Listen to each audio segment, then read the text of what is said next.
would just give free money unconditionally so people might be lazy and stop working. UBI would cause people to outgrow work for a life of idle fun. Plus the willingness to reduce and pay taxes of those who resent having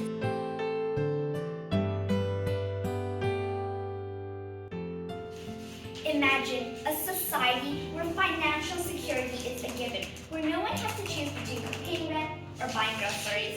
Welcome to a world of universal basic income, a radical idea that promises to reshape our economy and redefine the way we view work, wealth, and welfare.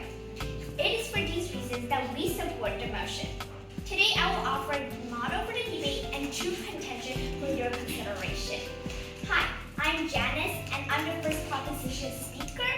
So our motion is this House supports implementing universal basic income or UBI to address economic inequalities. First, the model. This House is Canada.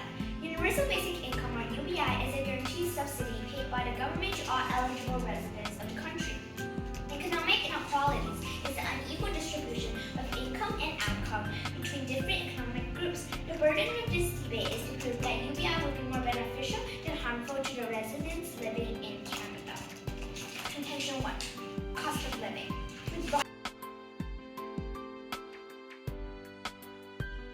They also said about how paying tax is unfair to both rich and poor people.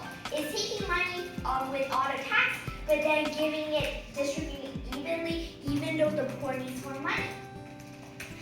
Firstly, that can be changed, and also with paying tax, the rich pays a whole lot more in tax because when they work, they earn more money, so they pay more tax than they receive.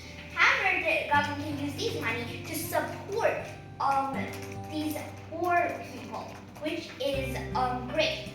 And also, they said about increasing the inflation and how UBI is not going to be enough. So when it increases inflation, taxes also increase. So the UBI amount they're going to pay is probably also going to increase.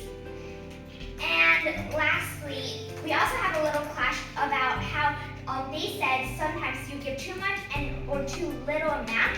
However, we said we will find a perfect balance. If the inflation is too high, then give more UBI since the tax rate would definitely increase. Or if it's very little, then give a little lesser. So in our point, we also have said that about AI, how it can make a lot of social stability really worsen, and how with UBI it can secure this and make everybody feel more safer and have less trauma and this can help so much because this will also decrease crime rates and will be able to help people who lose their job eventually. And some of our points that we also said was about gender equality, which is a lot also unfair. So I think we won on severity because UBI can help so many people who will be displaced by AI.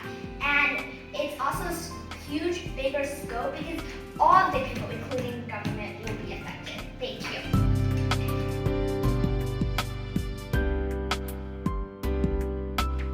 Today, I'll present you with two contentions and some rebuttals for your considerations. Firstly, I'm going to share some of the rebuttals.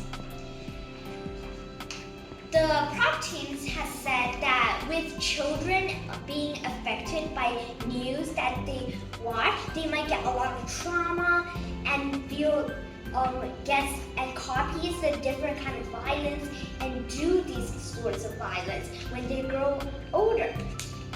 This is very, very unlikely because when somebody, especially kids, when they watch the news, if they think it's scary and it's going to bring them trauma, that means they're scared. They will probably stop watching it because it's so much scary and too much for them to bear. They wouldn't just keep on watching because, sure? People like watching scary things. That's the reason why some people watch horror movies, because they enjoy it. Yes. Well, if they enjoy it, that means they wouldn't get trauma because they have a good understanding of these scary things and they have a better endurance of these scary things if they like to watch it. then they wouldn't get any trauma at all, which proves my point.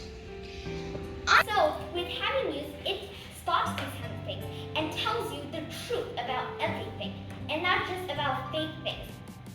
And the kids might be even more freaked out if they hear these fake rumors that might be even scarier and exaggerated than it was actually is.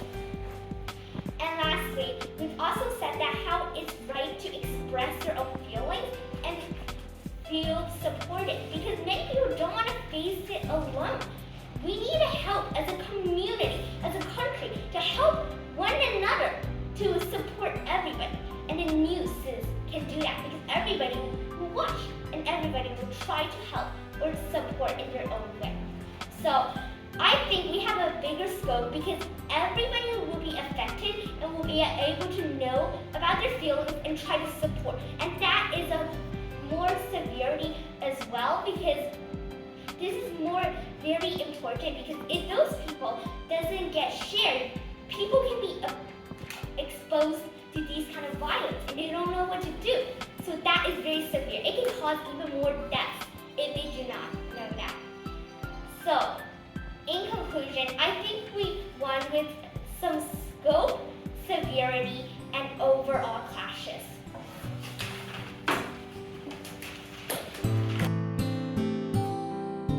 Good afternoon, everybody. I'm the first proposition speaker, and today I will give you a model, a burden, and two contentions.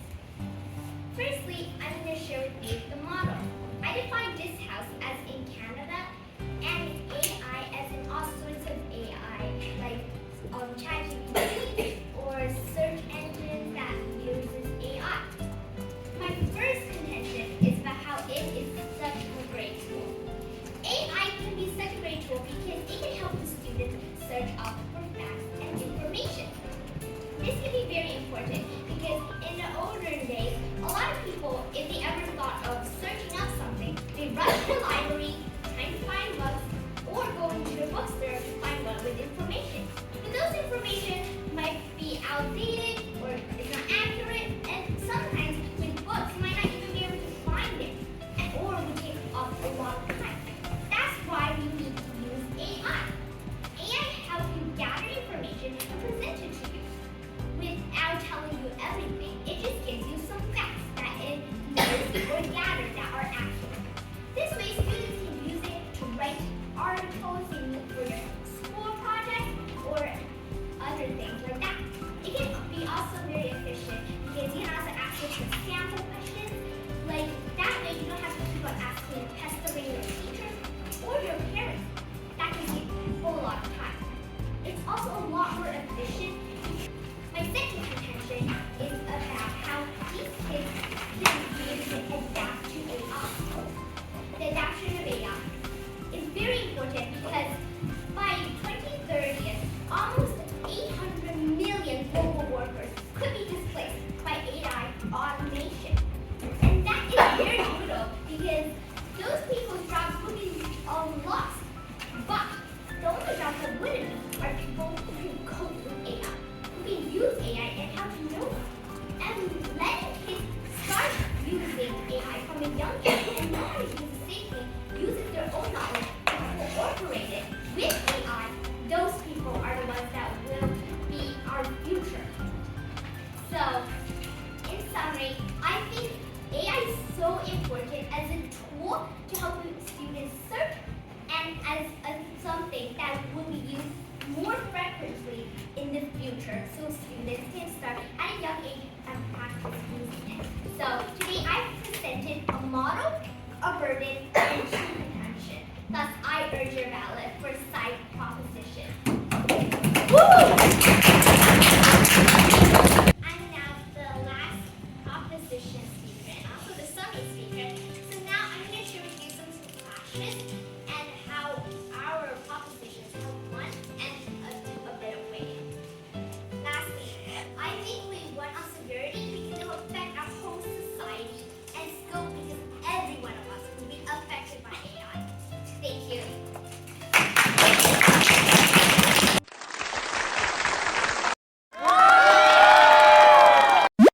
小水滴，折射生活无限精彩。